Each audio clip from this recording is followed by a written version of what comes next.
നല്ല പടമായിരുന്നു ബ്രോ, നല്ല രസമുണ്ട്, എല്ലാവരും വന്ന് കാണണം. ഇന്നിപ്പോൾ ഒരു തിരക്ക് കുറവ്, റഷ് കുറവാണ്. പക്ഷേ നാളെ ഇവിടെ നല്ല ഹൈപ്പ്, നല്ല തിരക്കുണ്ടാവും. അതിന് പറ്റിയ സാധനം ഉണ്ട് അതിനകത്ത്. മസ്റ്റ് എല്ലാവരും വന്ന് തിയേറ്ററിൽ വന്ന് കാണാൻ. ഒരു എന്താ പറയുക, ഒരു നെഗറ്റീവ് പറയുന്നവരുണ്ടാവും. I don't care and I don't know but ആരൊക്കെയാണ് നെഗറ്റീവ് പറയുന്നത്.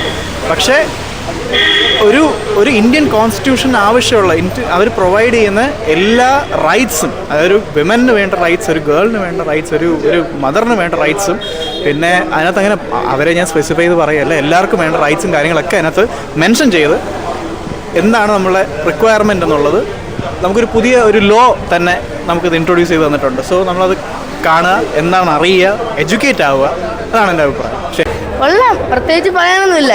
ഏറ്റവും കൊള്ളാത്ത അനുഭവം പരമേശ്വരായിരുന്നു. ഓരോ സ്ഥലങ്ങളിൽ കരഞ്ഞുകൊണ്ടിരിക്കും, അല്ലെങ്കിൽ വീണുകൊണ്ടിരിക്കും, തല വീണുകൊണ്ടിരിക്കും. പ്രത്യേകിച്ചൊന്നും പറയാനില്ല. സുരേഷ് ഗോപി കൊള്ളാം, ആക്ടിംഗ് ഒന്നും മാറിയിട്ടില്ല. സൂപ്പറാണ്.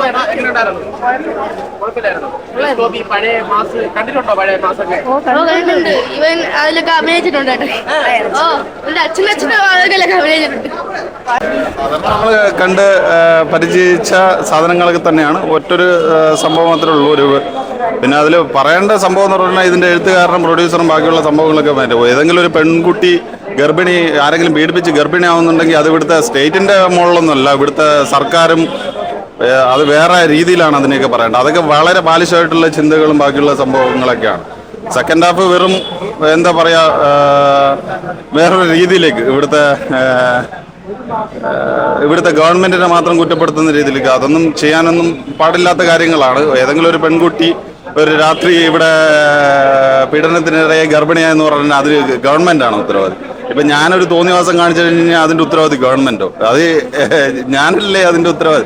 അതെന്ത് വിചിത്രമായ ചിന്ത എന്ന് എനിക്ക് മനസ്സിലായിട്ടില്ല. പിന്നെ ഇവര് ഈ വിവാദം ഉണ്ടാക്കിയ അത്ര രീതിയിലുള്ള സംഭവങ്ങളൊന്നും ഇല്ല. സിനിമ ഒരാവശ്യമില്ല. അത് സെൻസർ ബോർഡിനാണ് അവർ മനസ്സിലാക്കേണ്ട കാര്യം എന്ന് പറഞ്ഞാൽ നമ്മുടെയൊക്കെ ടാക്സ് വാങ്ങിച്ചിട്ടാണ് അവര് ശരിക്കും പറഞ്ഞാൽ ഈ സെൻസർ ബോർഡിന്റെ ഓരോ സിനിമകളും പ്രവർത്തിക്കുന്ന ആദ്യത്തെ ഷോയിലെങ്കിലും അവരൊക്കെ വന്നിരിക്കണം. അവർ ജനങ്ങളോട് അവർ പറയാൻ ബാധ്യസ്ഥരാണ്. കാരണം ഞങ്ങൾ കൊടുക്കുന്ന ടാക്സിന്റെ പുറത്താണ് അവർക്കൊക്കെ ശമ്പളം കിട്ടുന്നത്, അല്ലേ? ഓരോ സിറ്റിങ്ങിനും ഞങ്ങൾ കൊടുക്കുന്ന ടാക്സാണ്. നിങ്ങളടക്കം ഞാനടക്കം എന്തെങ്കിലും ഒരു സാധനം വാങ്ങിക്കുന്ന ടാക്സിന്റെ ശമ്പളമാണ്. അപ്പം അവർക്ക് ജനങ്ങളോട് ഒരു ഉത്തരവാദിത്വം വേണം. ഞങ്ങൾ ഇന്നത് കൊണ്ടാണ് ഈ പേര് മാറ്റാൻ പറഞ്ഞത് എന്നുള്ളത് പറയണ്ടേ? ഞാൻ മനസ്സിലാക്കിയെന്ന് പറഞ്ഞാൽ ഈ സിനിമയ്ക്കകത്തുനിന്ന് ഒരു കാര്യങ്ങൾ അവർ കട്ട് ചെയ്തിട്ടില്ല എന്നുള്ളതാണ് മനസ്സിലാക്കിയിട്ടുള്ളത്. ആ പേരിന്റെ വിഷയം അത്. ആ പേര് കൊണ്ട് എന്താണ് ഈ സിനിമയ്ക്ക് ഒരു ദോഷം ചെയ്തിരിക്കുന്നതെന്ന് പറഞ്ഞു കഴിഞ്ഞാൽ, ഈ സെൻസർ ബോർഡിൽ ഞങ്ങളുടെയൊക്കെ ടാക്സിന്റെ മുകളിൽ പുട്ടടിച്ച് അവിടെ AC റൂമുകളിൽ വിരാജിക്കുന്നവന്മാർ ഞങ്ങളുടെ അടുത്ത് പറയണം, ഇത് ഒരു സ്വതന്ത്ര രാജ്യമാണ്. ഇവിടെ ഓരോ പൗരനും ഓരോ അവകാശമില്ലേ? ഞാൻ എന്ന് പറയുന്ന വ്യക്തി നിങ്ങളുടെ അടുത്ത് ഒരു ചോദ്യം ചോദിക്കുകയാണെങ്കിൽ you ask to answer me. നിങ്ങൾ എൻ്റെ അടുത്ത് പറയണ ഉത്തരം. നിങ്ങൾ എന്താണ് സെൻസർ ബോർഡ് എന്ന് പറയുന്ന ബുദ്ധിജീവികൾ എന്ത് സാധനമാണ് ഈ സിനിമയ്ക്കകത്ത് കണ്ടിരിക്കുന്നത്? ഞങ്ങളുടെയൊക്കെ ടാക്സ് വാങ്ങിച്ചുകൊണ്ട് അവിടെ ശമ്പളം വാങ്ങിച്ചുകൊണ്ടിരിക്കുന്നത് നിങ്ങൾക്കൊക്കെ ഒരു എത്രയെങ്കിലും പൊതുജനത്തോട് ഒരു ഇത് വേണ്ടേ? എന്താണ് നിങ്ങൾ പറഞ്ഞു തരൂ. ആ പേര് കൊണ്ട് എന്താണ് ഈ സിനിമയിൽ ദോഷം ചെയ്തത്? നല്ലൊരു പടം. പിന്നെ ക്ലൈമാക്സിൽ ഒരു ഫൈറ്റ് ഉണ്ട്. ആ കൂടെ ഒറ്റ ഫൈറ്റേ ഉള്ളൂ. പിന്നെ വില്ലൻ ആരാണെന്ന് ലാസ്റ്റ് ഒരു നീട്ടി വയ്ക്കും. നമ്മുടെ ഒരു സർക്കാരിനെയൊക്കെ സർക്കാരിനെ തേച്ചോട്ടിക്കാന്ന് വെച്ചാൽ KYL സംഭവമൊക്കെ ഇടയ്ക്ക് പറയുന്നുണ്ട്. പിന്നെ മുമ്പ് നടന്ന ഇരകളുടെ ഒരു ഇത്, അതാണ് പടത്തിലെ ഒരു ടെംപ്ലേറ്റ്.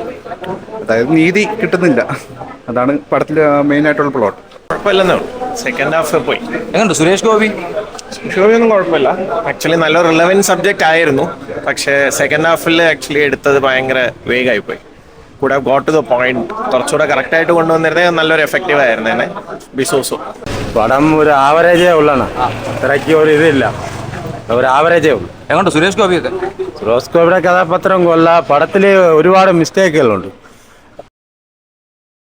ുള്ളത് അവസാനം വരെ കാണിക്കുന്നില്ല. പടം എനിക്കിഷ്ടപ്പെട്ടില്ല. പട്ടിരിക്കാം, അത്യാവശ്യം കുഴപ്പമില്ല. പിന്നെ ഈ ജഡ്ജ്മെന്റും കാര്യങ്ങളൊക്കെ ഒരു കൺഫ്യൂഷൻ വരുന്ന ഒരു തീമിലോട്ടാണ് കഥയുടെ ഫൈനൽ ക്ലൈമാക്സിലോട്ട് വരുന്നത്. അങ്ങനെയൊന്നുമില്ല. അങ്ങനെ ഒരു അഡ്വക്കേറ്റ് ആയിട്ടുള്ള ഒരു നോർമൽ. പിന്നെ അദ്ദേഹത്തിന്റെ പ്രസൻസും കാര്യങ്ങളൊക്കെ വരുമ്പോൾ ആ ഒരു സൂപ്പർ സ്റ്റാർ എന്നുള്ള ഒരു ലാബിൽ വരുന്നുണ്ട്.